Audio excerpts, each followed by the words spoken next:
Matthew 16:24. Nariyan na po. Sinong nakahanap? Then Jesus said to his disciples, "Whoever wants to be my disciple must deny themselves and take up their cross and follow me." Amen. So, ngayong gabi, sadyang napakabuti ng Panginoon. So, sa buong linggong ito, ang ating tinatopic is all about disciples. So, ngayon, ang ating pamagat, disciples whom God used.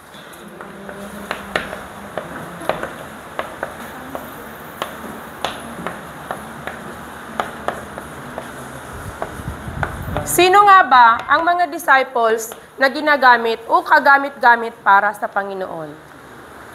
Kailangan nating makita sa ating single verse ngayon, gabi, sabi niya dito, Jesus unto his disciples, "If any man will come after me, let him deny himself and take up his cross and follow me." Amen. So, tapos na. Ayan. So, lahat tayo nakakaranas po ng ating sa buhay natin ng absolute condition. Di ba po? Sinong walang absolute condition? Sana all. Ala, ang laki na naman ng sulat ko. So, lahat tayo mayroong absolute condition. Lahat ng tao sa mundong ito ay mayroong absolute condition. Walang sino man ang walang absolute condition. Lahat tayo nakakaranas ng absolute condition sa buhay natin. Iba-iba nga lang po. Di ba po? Iba-iba.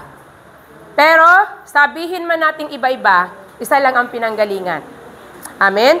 So, kailangan nating makita na ang absolute condition na ibinigay sa atin ng Panginoon, kailangan lang nating malaman kung bakit ito binigay sa atin ng Diyos. Una, dahil nais niyang i-check ang ating spiritual status. Kailangan nating i-check ang ating spiritual status. Kumusta na? Kumusta na nga ba ang ating spiritual status? Kumustahin mo nga yung katabi mo? Kumusta ang iyong spiritual status? Okay. So God want to check our spiritual status through absolute condition na nararanasan natin. Pangalawa, God want to find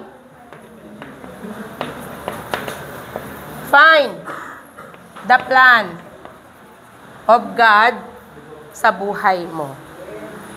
God want to find the plan in your life. Kung bakit binigay sa atin ni Lord ang samot-saring kondisyon, absolute condition na nararanasan natin. Number 3, God want us to be useful. Amen.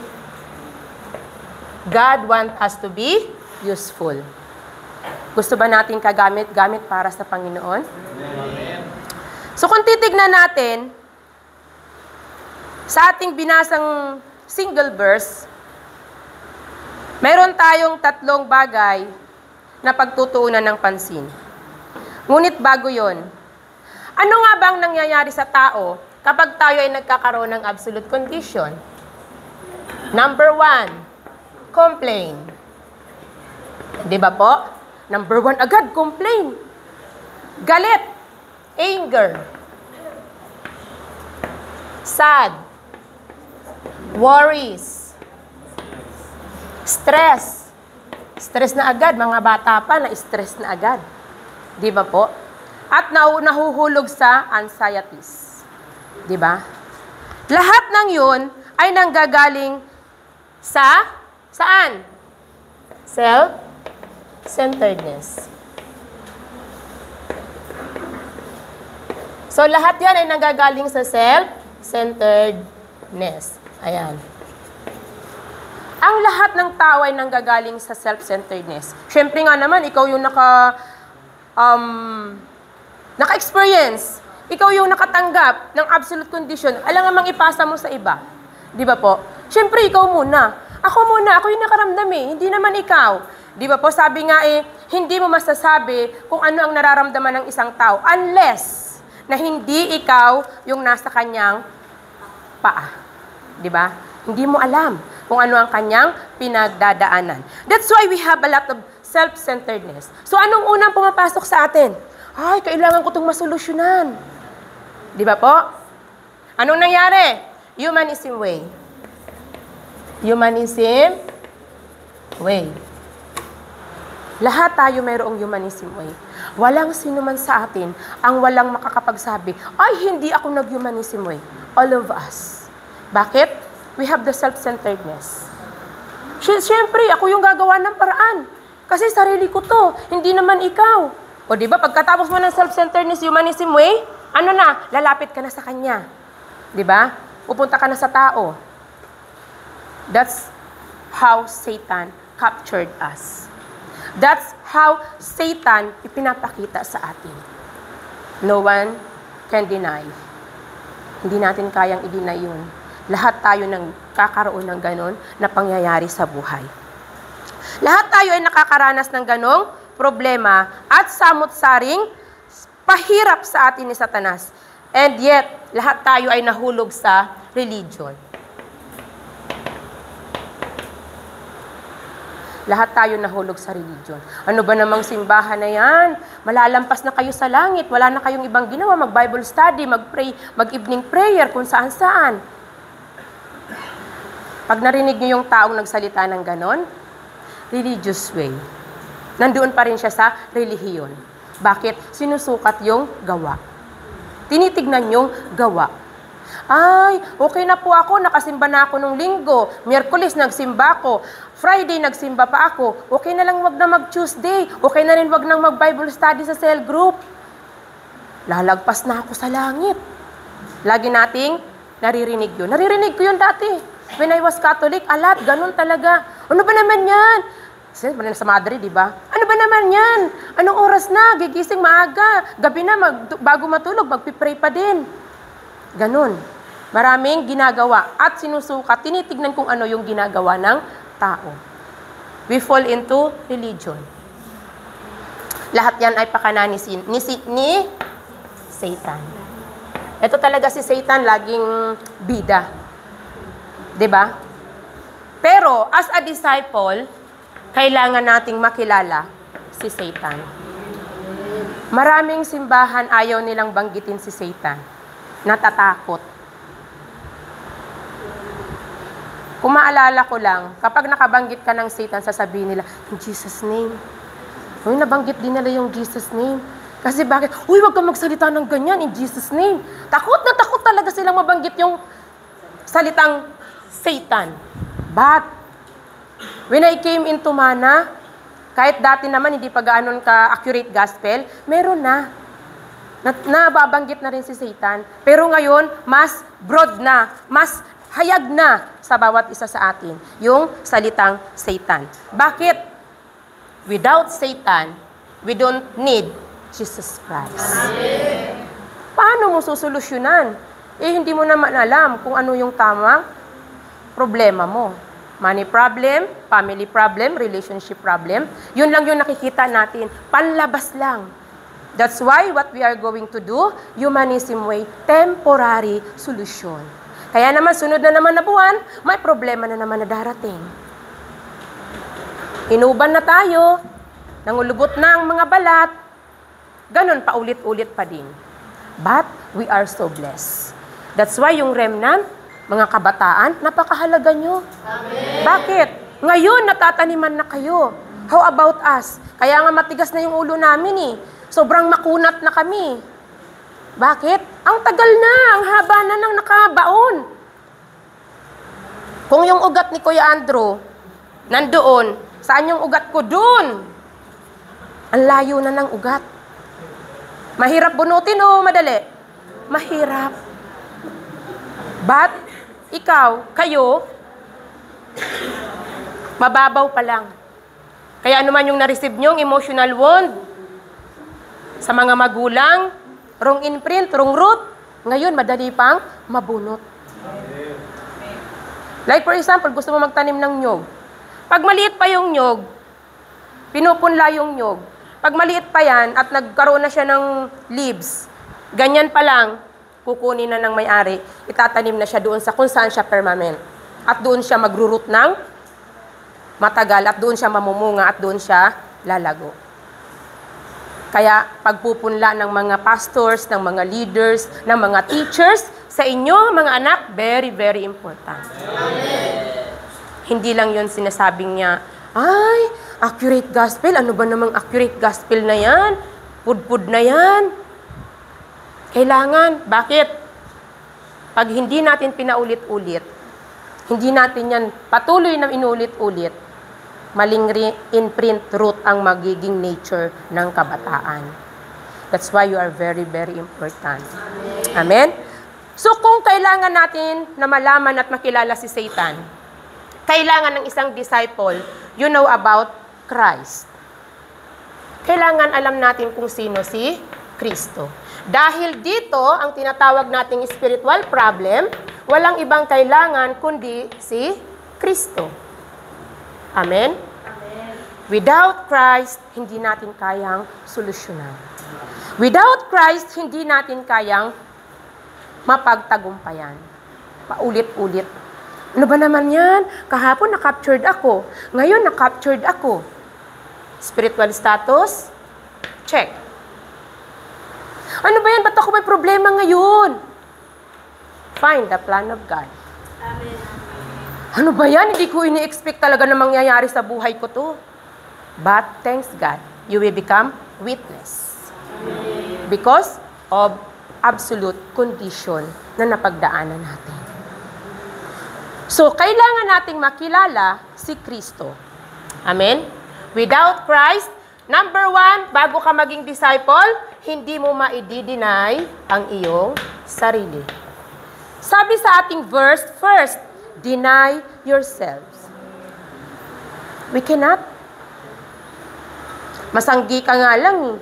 Naapakan lang yung tsinelas o bago mong sapatos ng classmate mo. Talaga naman tinadyakan mo kaagad. Ba naman to? Yung tsinelas ko, ang bago-bago. Diba? Totoo. Nakarinig ka nga lang ng medyo humaging lang sa tenga mong hindi ka nice-nice. Nako, ano yung nagpantig ang tenga? Diba? We cannot deny ourselves unless we don't know Christ. Bakit? Sino ba si Christ sa buhay natin?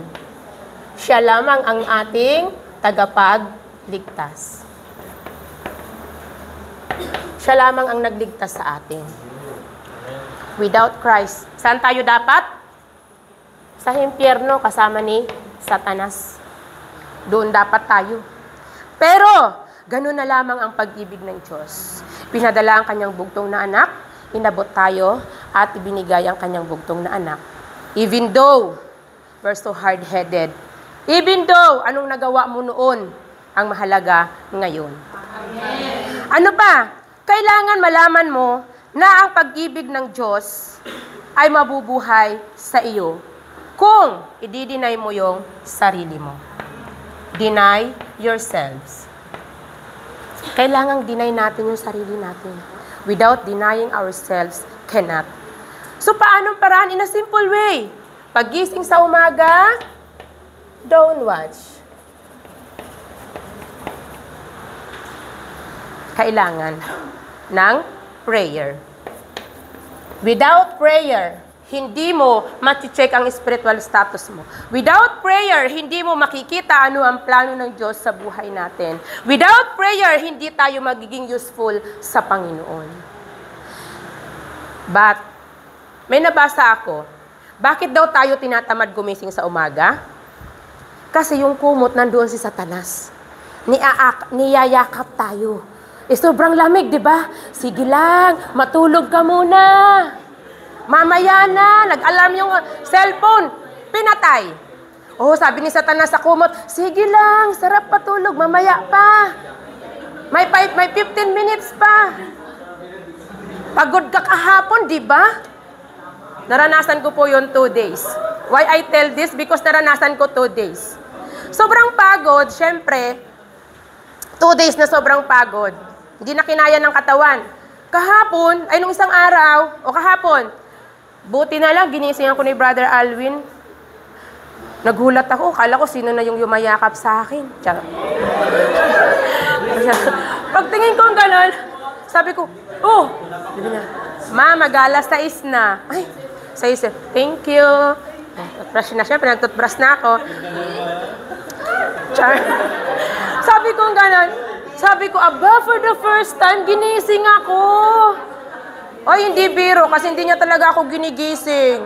Kahit minsan maaga siyang umaalis, wala siyang pakialam sa akin. Pero nung isang gabi, nung isang araw, o kahapon, ginising ako, sobrang thankful ako kasi nakapag-downwatch ako. Pero pagtingin ko, wala siya.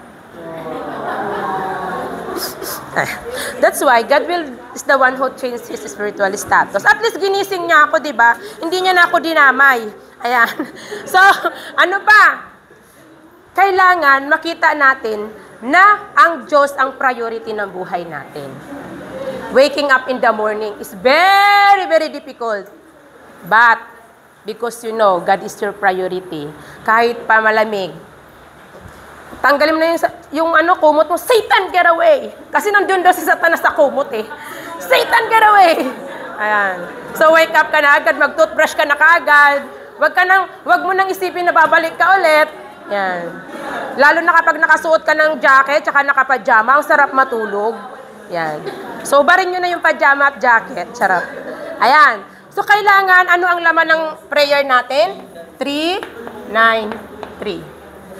Ang disciple that God used, those who know the prayer, 3, 9, 3. Yan ang content natin. Dati, Lord, pagpalain mo ako. Lord, i-provide mo pangangailangan ko. Lord, pagalingin mo ako. Lord, para makatapos yung mga anak ko sa pag-aaral. Lord, i-bless mo yung mga anak ko yumaman. Yun yung mga laman ng prayer natin. But now, we already changed. Ano yung laman ng prayer natin? 3, 9, 3. So bilang isang disciple, let us change our content of prayer. Kailangan malaman natin ano ang tamang panalangin. We're so blessed. Di ba po? That's why anong gagawin natin? Spend your time to Jesus naman. Kung sweet ka sa girlfriend o sa boyfriend mo, mas sweet ka dapat kay Jesus. Amen?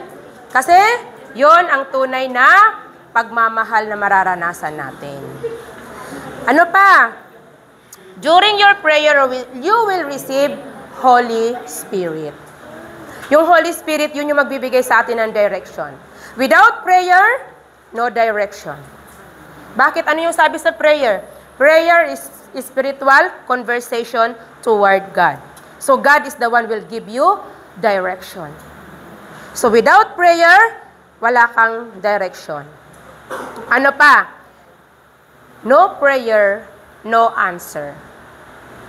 Di ka naman nagbe-pray, tapos sabi mo, ano ba yung sagot, Lord?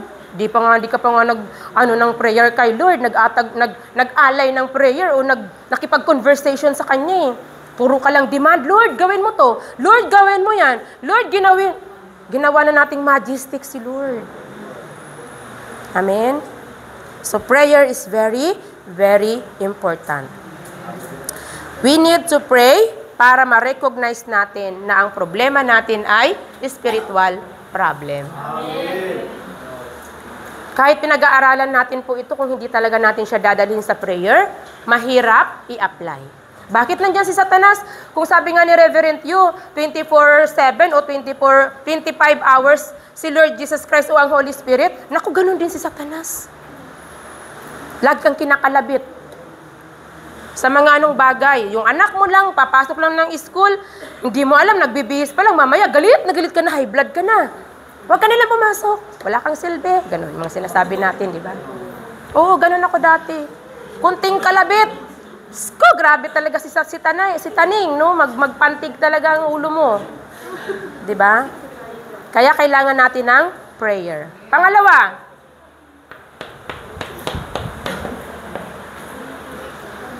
Pangalawa, take up your cross.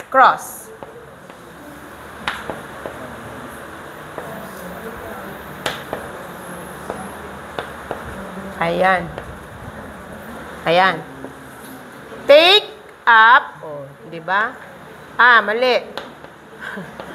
Take up your cross. Ayan.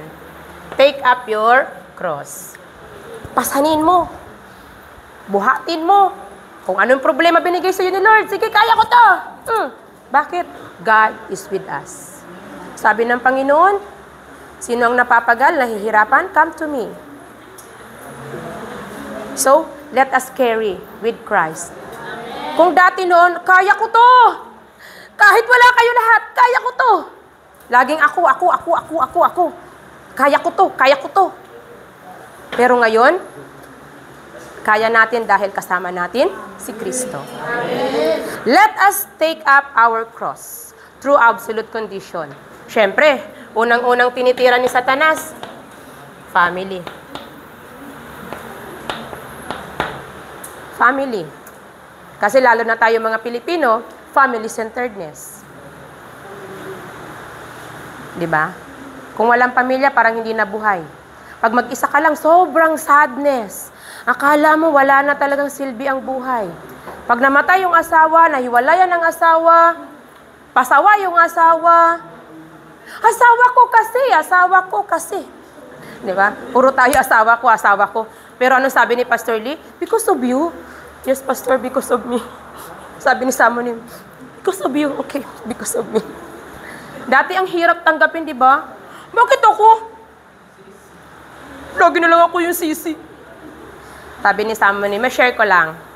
Long time ago, sabi ni Samonim, talagang almost mag-separate na kami ni Brother Alvin. Sabi ni Samonim, hiwalayan mo na nga yung asawa mo. Sobrang hirap na hirap ka na. Oo nga, Samonim, hiwalayan ko na. But I will pray first. Okay, pray. After 3 days or after a day, Samonim, hiwalayan ko na talaga yung asawa ko. Sabi ni Samonim, no, Charia, that is your cross.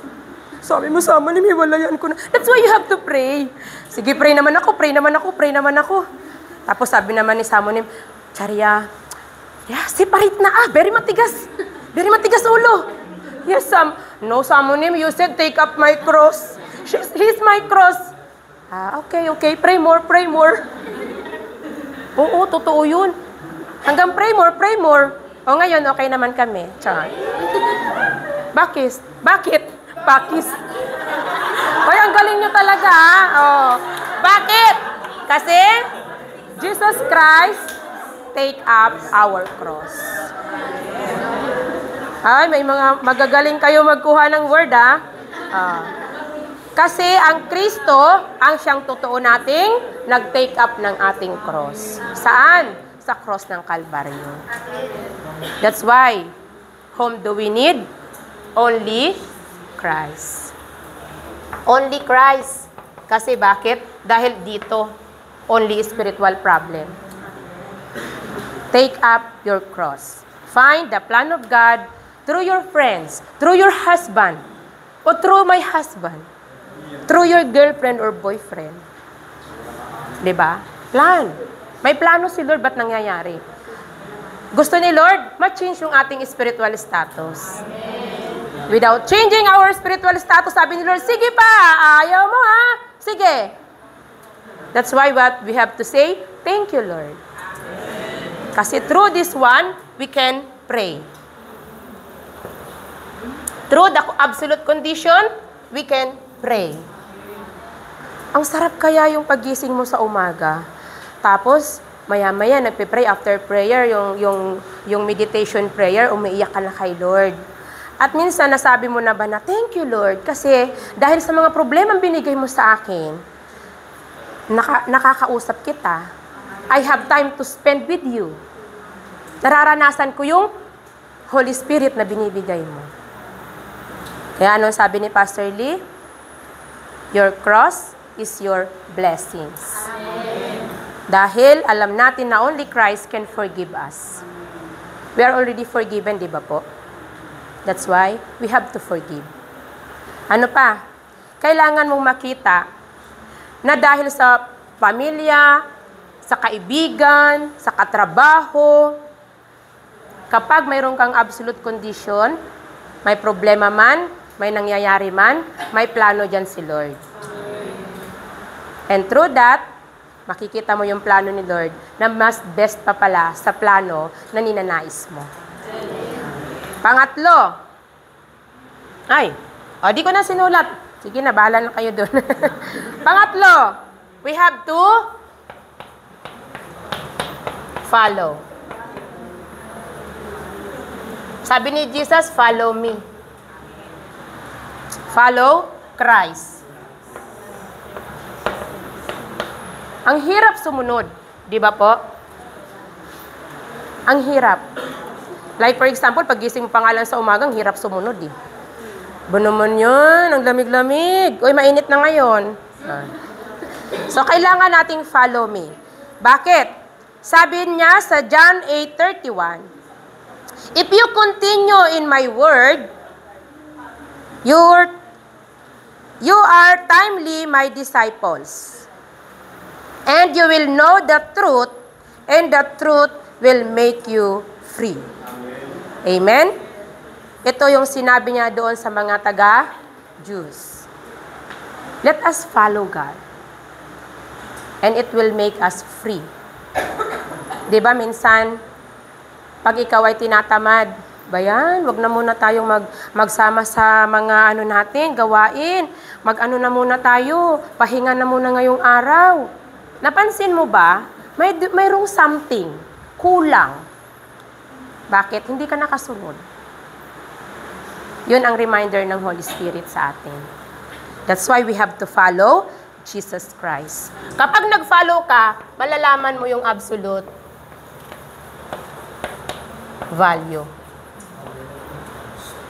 Kapag hindi ka naman talaga sumunod, paano mo malalaman yung absolute value? But while we are following Christ, we know deeply more kung ano yung absolute value sa buhay natin. Amen? Kailangan nating mag-follow na ang importante sa buhay natin, only prayer. Worship. Bible study. Summarization. Evangelism. Ito na yung absolute value natin. Kung dati, punta mo na lang kay kumare, magkakapi kami. Para makarelax-relax. Daming problema sa bahay. Bakit kay kumare mo walang problema? Madudoble yung problema yung dalawa. Kasi 1 + 1 = 2. Di ba po? But, if we follow only Christ, problema mo, solved. Di ba po? Let us follow Christ. Kailangan nating makita kung gaano ang Panginoon sa buhay natin. Ayon sa 2 Timothy 22, those who endure, do so by the power of God, not their own effort, but by the effort of God. Or the power of God. Sinabi yun ni Paul kay Timothy. Very clear. Do and follow what the will of God, but not the will of yours. Pero ang hirap po, di ba? Bakit? 24/7 din si Satanas nandyan eh. Maraming distraction. That's why we need only Christ. Kasi hindi natin kaya si Satanas talunin. Hindi natin siya kayang talunin. Even though how many times na tinatry natin siyang talunin, hindi natin kaya. Bakit? Spiritual problem. Spirit yun, hindi natin nakikita. Malamang nga, kinukutuhan ka na dyan ni Satanas para antukin ka na eh. Diba? Hinihipo-hipo ka na ni Satanas para inaantok ka na. Binubulong-bulungan ka na, matulog ka lang. Bakit? Very important. Disciples whom God used. Diba po? Kaya kailangan natin makita. So ano ang reward ng isang mga disciples? The greatest reward that we have is eternal life. Amen. Eternal life. Gusto ba natin magkaroon ng eternal life? Amen. Let us follow Christ. Yung eternal life na to ay hindi maikukumpara sa baka mundong bagay. Hindi natin maikukumpara. Kahit anong yaman meron ka, kahit anong talino meron ka, naging scholar ka man, o kahit ilang bahay o kotse meron ka, hindi mo madadala sa kingdom of heaven. So let us know what is our purpose in life. Ayon sa nabasa ko sa Romans 10:14 to 15, ang isang disciples daw, kailangan mayroong fat. Ano yung fat? Sorry sa mga pero hindi to Fat. Number 1, faith. Faith in Christ. Pangalawa, availability or available ka ba sa lahat ng bagay?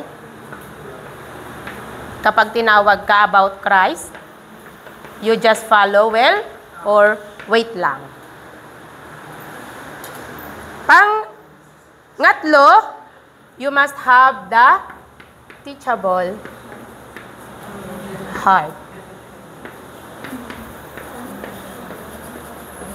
Amen? Kasi pag wala tayong teachable heart, meaning to say, hindi pa natin tinatapon yung sarili natin. Hindi natin kayang ma-acquire anong gusto ng Panginoon sa buhay natin kung hindi pa natin dinideny yung sarili natin. Sana yung deny? Di ko makita, ayan. First, deny ourselves. And put Christ into our life. Take up your cross. Follow Christ. Amen? Amen. So let us have eternal life. Amen. Let us enjoy being disciples of God. Hindi naman sinabing disciples yung pastor lang. Kahit ikaw estudyante pa lang, disciples ka na. Anong gagawin mo? To share the accurate gospel. While you are sharing the accurate gospel, this is the responsibilities. Living the gospel for Jesus Christ, caring for those in need, and unity or unitizing your family for eternity. Amen? So let us do in Christ Jesus. Hindi natin kaya. Di ba po? Hindi natin kaya without Christ. That's why let us do in Christ Jesus. Amen? So yun po ang ating salita ng Diyos o ang ating pagbubulay-bulayan sa gabing ito na habang kayo'y natutulog, habang sa susunod na araw, let us remember, let us bring into prayer all the Word of God na naririnig natin in every moment sa buhay natin. Amen? So sa gabing ito, bago tayo dumako sa ating cooperation prayer or